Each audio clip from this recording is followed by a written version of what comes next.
Hi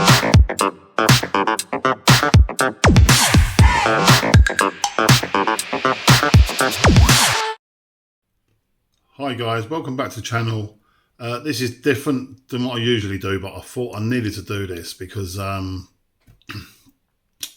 got diagnosed with type 2 diabetes a little while ago. So anyone with type 2 diabetes or want to cut down on their sugar intake should watch this. Quite some important information really.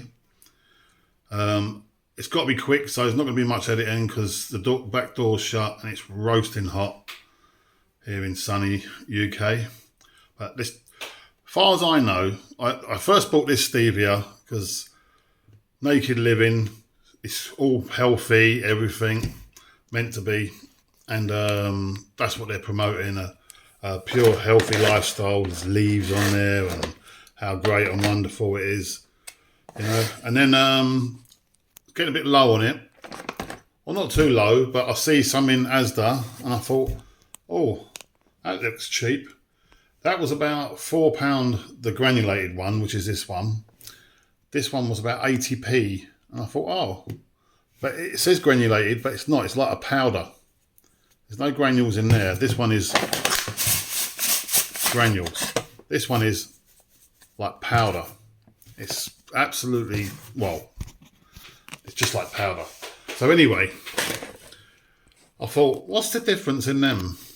And then, if you look around the back in the ingredients list, all right, this is marketed for sort of, well, let me tell you this, the diabetic nurses, when you have your meetings with them, your Zoom meetings and all that, they talk to you about using this stuff. They say, oh, instead of having sugar, which spikes your insulin and your blood sugar levels, use an alternative like stevia or sweeteners. You know, this is meant to be plant-based, purely natural sweetener. That's what it's sort of marketed as. You know, if you look there, as I said, try me, love me. You know, it's got all the green stuff on it. It's green lid. From the stevia leaf, naturally sweet with fewer calories, you know, and you think, wonderful, great. But anyway, let's get on to the real part of it. I don't know if you can see that. Let me try and, can I zoom in? I'll take a photograph of it and put it up there. But anyway, it's got something called maltodextrin, right? Now, if you go onto the website, which I'll put a photo up now, maltodextrin is a common food additive that can raise blood sugar levels due to its high glycemic index. Now, the glycemic index is what type 2 diabetics, or all diabetics, I should imagine, need to keep on the low side, as low as possible, because that is what spikes your blood sugar level, your insulin levels.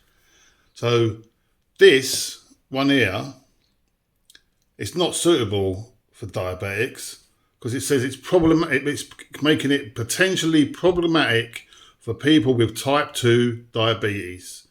While it's generally considered safe in small amounts, individuals with diabetes should be mindful of their overall carbohydrate intake and monitor their blood sugar levels closely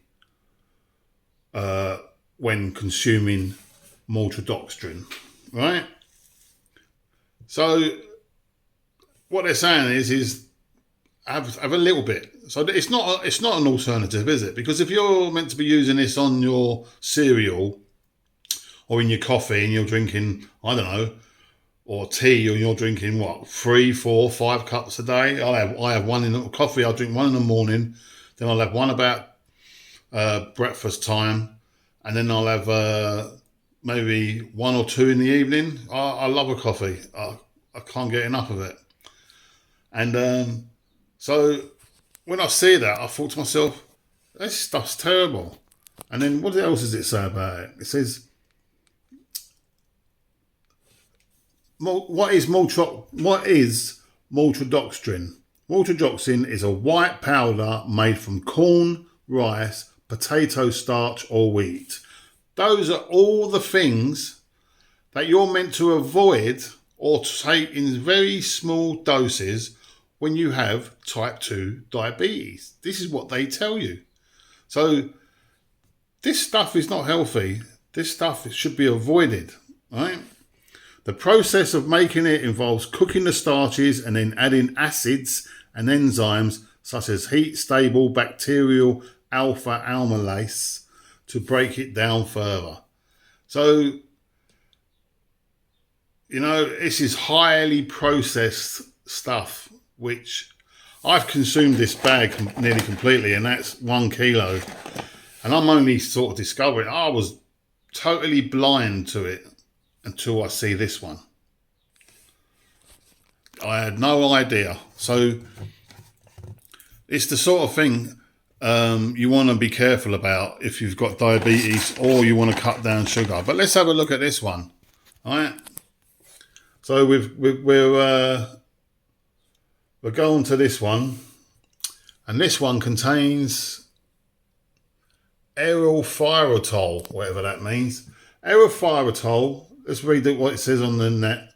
Erythritol, probably pronouncing it wrong, is generally considered safe and is a popular sugar substitute, but there are some concerns regarding its potential impact on cardiovascular health. All right? You've got type 2 diabetes, you've got cardiovascular health. You're more than likely going to be overweight, or not all of you obviously, but you're going to be more than likely overweight, unhealthy, you know, because these are the sort of stuff that gives you type 2 diabetes. Not in everybody, but in a majority of people, I'd say it's overweight. Probably wrong. Let me know if I am wrong. While it's a good alternative for people looking to reduce sugar intake and may be better for blood sugar control than sugar, some studies have linked it to an increased risk of a heart attack and stroke. Now, if you're overweight and you're fat like me, who's trying to get slim, everybody knows you're fucking, sorry for swearing, you're susceptible to a heart attack or a stroke. You've got a higher risk. And if you've got diabetes type 2, you're at a higher risk. So why would you be taking that as well? And I've consumed all this. I've only really looked at it yesterday. I'll be binning that. I won't be taking no more of this. And it says, yeah, it recommended for people. Here's why erythritol is often recommended for people with diabetes. No blood sugar impact. All right, fair enough. It's not going to spike you. So you would think this is a godsend. This is great stuff. There's no impact. Nothing at all. Won't make you crash. If you've got diabetes, you know what I'm talking about. You'll eat a bit of sugar and then 10 minutes later you're snoring. So, but it also says that is increased risk of heart attack and stroke. So you can't win. Personally, I would recommend cutting all this out and just getting rid of it completely.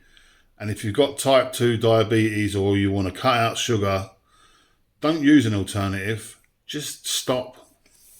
I know it's going to be like tough, because who doesn't like sugar in their coffee or tea? Not everyone drinks it with tea with sugar, but with coffee, I love a sugar in it. I mean, sometimes I put, that's meant to be twice as sweet as sugar, and sometimes I put 2 of them spoons in. So how much of a risk is that? But there you go. Look, it's totally sort of marketed. Great for the baking and coffee. Nice little plants on there. Naked living. Nice shape of a heart with someone in there doing exercises. You know, obviously they haven't had a heart attack or stroke yet. But anyway, thanks for watching. It's just a little moan up. Do your own research, make your own decisions in life. Don't listen to me. I'm just highlighting what I found out in the last couple of days. So, all right. Thanks for watching. See you on the next one.